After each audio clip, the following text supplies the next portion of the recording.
the psychology of pricing, specifically 17 proven strategies to skyrocket your sales. Let's dive in to this episode of The Happy Hustle. Do you want blissful balance in your personal and professional life? Great. What's up, guys? My name is Cary Jack, and I want to help you happy hustle a life you love, one full of passion, purpose, and positive impact. I'm a lifestyle entrepreneur, a professional model / actor, a digital marketing specialist, a podcast host, author, a biohacker, an eco-warrior, a martial artist, a hippie cowboy, and a humanitarian. My goal is to educate, inspire, and entertain you to live a life of passion, purpose, and positive impact. It is time to happy hustle your dream reality. Yee-yee! These are 17 proven and tested strategies to skyrocket your sales. We are diving deep into the psychology of pricing and how you can make more income and impact with just utilizing these proven and tested strategies. Specifically, number 15, 16, and 17 are my all-time go-tos, so stick around to the end for those. What's up, y'all? My name is Cary Jack. I am founder of The Happy Hustle. I could say USA Today best-selling author. Our book recently hit number 39 on the bestseller list, and podcast host of The Happy Hustle. But specifically, I'm someone who loves the art of the deal, and I love sales in general. It just fascinates me, the principles of pricing, really. So I want to share with you some of these most effective and efficient strategies that you can use to increase your income and thus your impact with your product or service. So we're just going to dive right in. I'm going to give you the strategy, then I'm going to explain what it is and how you can actually implement it. Kicking things off with number one, which is price anchoring. This is my all-time favorite. It's essentially setting a high reference point. So the first price a customer sees, which sets their expectations for value. So if you start with a high price, then everything else seems cheaper by comparison. Okay, so you can think about it like this. When I was selling biohacking group coaching for $25,000 for the year, we had a price anchor of $100,000 for our one-on-one program. Now, that one-on-one program was justified by an extreme amount of one-on-one time and in-person attention. So logically, the prospect said, okay, that technically makes sense. If this is $100,000, then the group would naturally be $25,000 for that given program. But they judged the $25,000 program now in relation to that higher price point. You can see this also in many examples with like Apple, for example. They list their most expensive MacBook first on their website. So it shows maybe a $24.99 model, and then their $12.99 model actually seems more reasonable because it is now in comparison. So how do you actually use it? Introduce your most premium offer first. So if you're on a call with a prospect, always say the most expensive offer that you have first. Show an ultra premium version, even if you don't expect to sell it. And chances are you might sell a couple in the process. Okay, number two, let's keep moving. The decoy effect. There's this quote unquote useless option that can help you boost sales. So what it is introducing a middle tier decoy that makes another option actually look better by comparison. So you can think about this example, the Economist subscription experiment. They have option one, which is online only for $59. Then you have option two, which is print only for $125. And then option three is listed for $125, but you get both print and online. So naturally, someone would be like, well, that makes no sense not to just get the print and online because you actually get both. And it's the same price as just getting the print only. The result is most people will choose option three because they feel like it's a better deal, even though it's just a decoy option for number two. How do you use it? You create a decoy package that actually makes your most profitable offer seem like the best option and deal. Okay, number three. Contrast pricing. Make expensive look more reasonable by using contrast pricing. So what it is, so you have expensive products that make other products look cheaper and more reasonable. Again, some of these are related, but there are nuances. So just stick with me. So for example, Rolex. they display a $100,000 watch next to a $10,000 watch, which again makes that seem more affordable when you look at the $10,000 watch in comparison to the $100,000 watch. Similar to price anchoring, although they're not necessarily putting them in a specific order, you just put them next to each other in relation. That's the difference with contrast pricing and price anchoring. So the use case here is you actually offer a high-end version of your service to make the mid-tier look like the best value. And that's just, you put them next to each other in relation. Okay, number 4 is charm pricing. This is a big one. What it is exactly is having your prices end with 99 or 95 or 97, which actually makes the product seem more reasonable and cheaper actually than the rounded numbers. So it would be like $9.99 versus $10. That is an example. And there was actually a study showing that a dress that was $39.99 actually sold over 24% more than the same exact dress that was priced at $40. And really, there was only a 1 cent difference. So how do you use this? You just price your things with the 0.99 cents or 0.95 cents, or I like 0.97 cents. There's a lot of studies around this, but making those endings for impulse buys and lower ticket items seem more reasonable. Okay. Now, number 5, and this relates to number 4, which is the left digit effect. Why does $199 feel actually cheaper than $200? Well, this is why. The brain processes the leftmost digit first. So $199 actually feels closer to something that's $100 rather than something that's $200. And, again, this example, you could think about it, something that might be $499, you would want to price it, in that $499 category instead of $500, which a lot of people make this mistake. They'll just put something at a rounded number. But actually, again, the brain has this left digit effect at play. So you use this tactic by just putting a 9 at the endings when the left digit effect is significant. Okay. And that's how, again, your brain can, actually serve your prospect. Your prospect's brain will serve your sales conversions by doing this. Okay. I know I kind of butchered that, but you get the point. Use the left digit effect to your advantage. All right. Number 6, price framing. So show savings in the right way. What it is exactly is, people react differently depending on whether savings are shown as percentages or dollar amounts. So let me give you an example. $50 off a $500 product actually sounds more appealing than 10% off, even though at the end of the day, they're the same exact amount, right? So this tactic, there's actually a rule when to use it. If the discount is under 20%, you want to show the dollar amount. And then if the discount is above 20%, you actually use the percentage. All right. So you got to think about it for your product or service.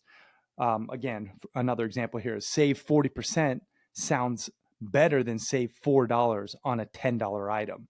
So you want to think about when to use, this price framing so you show savings in the right way. Love that one. Number 7, high-low pricing, which creates these perceived discounts. Now, what it is exactly is you show the high original price before revealing the discount. Okay. Now, think about like department stores. They do this very effectively. They'll show the markup first and foremost, and then they'll offer limited time discounts. Like a jacket that was $200 is now $120, which makes the buyers feel like they're getting a great deal. And fun fact, everybody loves to feel like they're getting a great deal. So you want to anchor that into your pricing and your margins. How do you use this? You just always show the original price before revealing the discount. And something sneaky that department stores do is they actually mark up the price to then give it a discount. So watch yourself out there. Be a conscious consumer and really make sure it's a need, not a want, when you get suckered into some of these psychological tricks of pricing. Now, I will just do a little caveat. make sure you're using these powers as a force for good because they are very effective. Make sure you really believe in the product or service that you're selling because you don't want to sell crap. Have integrity. As a happy hustler, that is just an all-time caveat that I always want to preface when using this stuff. Let's not get into the scammy snake oil BS. Just make sure you're selling and using these strategies for the greater good of your prospect. Okay. Number 8, which is the Goldilocks pricing strategy. This is like that 3-tier pricing strategy. A lot of people are familiar with this, offering 3 options, which actually make most people pick the middle one. So you got good, better, best, or, whatever, silver, gold, platinum. A lot of people will pick the middle item. So you want to make that core offer the one that you are most profitable when you sell it, the core middle one, right? The middle tier. So an example here, Starbucks, I know they got their whatever Italian names, but like the small, the medium, and the large. The medium is actually their most profitable one. And oftentimes, people will buy that middle one just because there's 3 options and they feel like that middle one's the best value. Actually, to be straight up, I don't know if Starbucks middle one is their most profitable because I'm not actually sure on their margins, but typically people do price their middle one as it's the most profitable in terms of their own margins. So just think about that. Okay, number 9, the center stage effect. The best value trick per se. So people are drawn to the middle option on a menu or pricing, as we just mentioned. And so an example here is restaurants place their most profitable dish in the center of the menu. So if you have for example, some type of physical menu option, a brick and mortar business, will pricing your most profitable dish at the center. A lot of restaurants you'll see they'll put like an icon next to it that shows it's their like signature dish, or they'll put a box around it. This actually draws attention to their most profitable dish oftentimes. So a way that you can use this one is you visually highlight your most profitable package. Okay. Number 10, we're cruising along. Pay what you want with the suggested price. So like, this doesn't work for everybody, but people do pay more when they have the option to choose their price oftentimes, and they see a recommended amount. So there's an example that I can give you from Radiohead, a band. They said, okay, fans, we got our new album coming out, name your price. And rather than just giving the album for free or whatever, people can get it on Spotify or, sometimes YouTube for free. Many people paid more than $0 because they appreciate the art and wanted to support the band. So you give them that option. This actually works well for donations, for online courses, digital products, sometimes like with nonprofits, etc. You can leverage this tactic. Okay, number 11, bundling, adding perceived value without lowering the price. Bundles can absolutely crush it for your business. So what is it? Think about like bundling complementary products together. The perfect example here is fast food restaurants. Burgers, fries, and drinks sold separately might cost $12, but when you buy the combo meal, it's $9.99, which feels like a great deal. Now, you can rarely, if ever, catch me at a fast food restaurant. However, they do have the pricing psychology of this strategy working for them for sure. And I recommend you bundle complementary items as well for your product or service where it fits. So the pro tip here is just increase the perceived value by lowering the price when you bundle things together. All right, moving along with number 12, which is the IKEA effect. And this is actually a concept where people value what they buy when they actually have to build it and put more sweat equity in per se. So the concept at large, customers value the products more when they play a role in creating them. An example here is when you buy IKEA furniture, it feels more valuable because you actually helped assemble it yourself. So then you just treat it with more value. A way that you could actually use it for your business is you let customers customize packages themselves by, having some type of option list, and then it increases the percentage. Number 13, prestige pricing effect. So higher prices equal higher status and desire. So think about this, like luxury brands never discount their items. They have these high prices which signal exclusivity. So, brands like Rolex, Tesla, Chanel, they never have sales. The price is the price. And how do you use this? Well, if you sell a high-end product or service, avoid discounting. Rather, increase the value by having some type of bonus opportunity or something else that you can parlay with it. All right, now we're getting into some of the most tried and true strategies. As I mentioned in the beginning, these are some of my all-time go-tos. Number 15, specifically, the power of free. Ooh, zero priced effect. This is really an all-time game changer. What it is people have an irrational love for free items. And even when they aren't the best deal, people are drawn to free. Offering something free can actually drive more sales than a discount. So I'll give you an example. Amazon's free shipping strategy, right? When Amazon introduced their free shipping on orders over a certain amount, sales skyrocketed. Even though adding a simple shipping fee would sometimes be cheaper for the customer, people spent more money just to get the free shipping. Another example here is like buy one, get one free, the BOGO. These deals often perform way better than just a 50% off each item, even though mathematically the discount is the same, right? So whenever you can, if you want to use this strategy, add a free bonus instead of discounting. For example, if you have like a coaching business, enroll today and get a free one-on-one strategy session. You could offer something like that. An e-commerce store, you could say, buy X and get a free gift, right? A SaaS business, you could say sign up now and get 1 month free, right? So pro tip again here is just instead of discounting, frame your offer with a free incentive to increase that perceived value in the urgency. I love that one. Okay, number 16, scarcity and urgency, the fear of missing out, aka FOMO. Oof. Now, I like to throw the word ethical scarcity and urgency in front of it because you definitely need to use ethics behind this strategy. If you have ethical scarcity, like you're saying to people, hey, I'm only taking 5 coaching clients this month, and then you sign up 6, well, that's out of integrity. So that's not ethical scarcity. So what it is exactly is people believe when something is scarce or limited, they act faster because they don't want to miss out. Urgency is one of the strongest psychological motivators in sales. So if you are not using ethical scarcity and urgency right now, 100% guarantee that you are losing or missing out on a lot of money. I'm just telling you, you're also missing out on helping a lot more people with your product or service because these motivators are necessary oftentimes to get people to take action.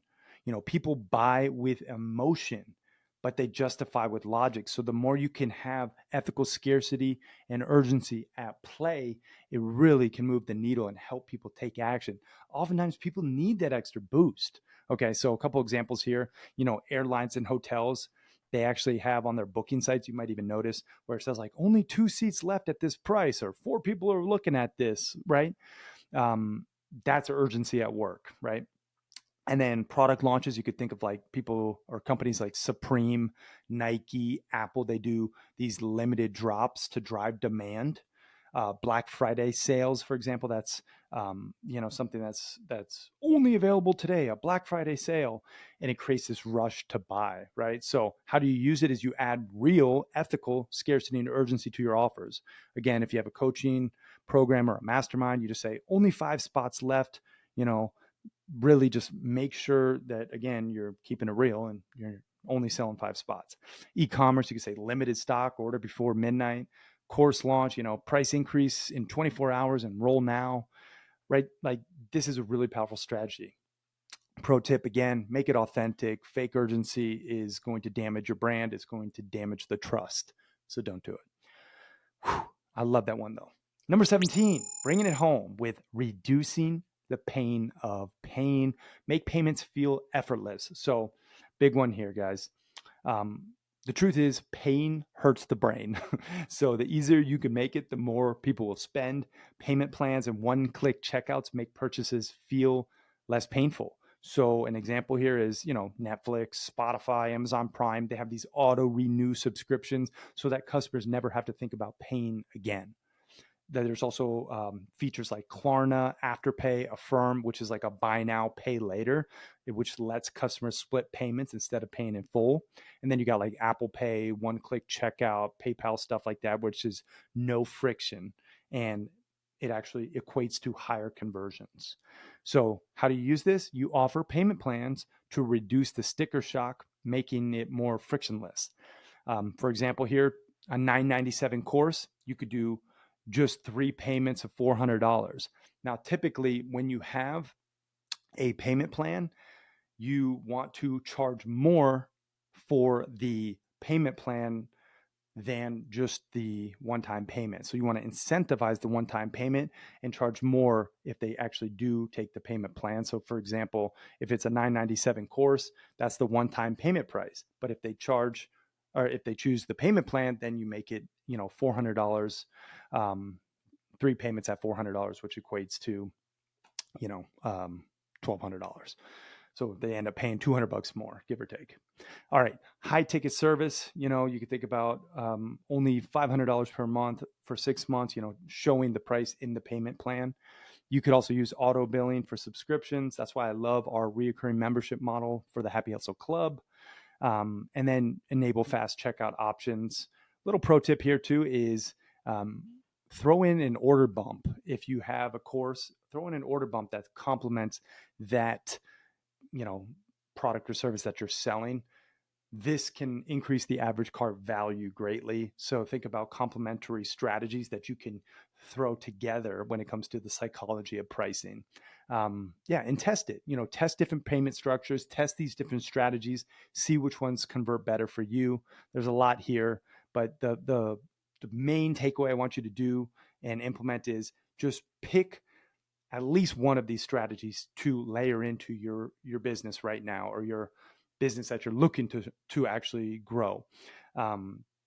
Use free strategically to increase that perceived value. I love that free strategy. Create urgency and scarcity in an ethical manner.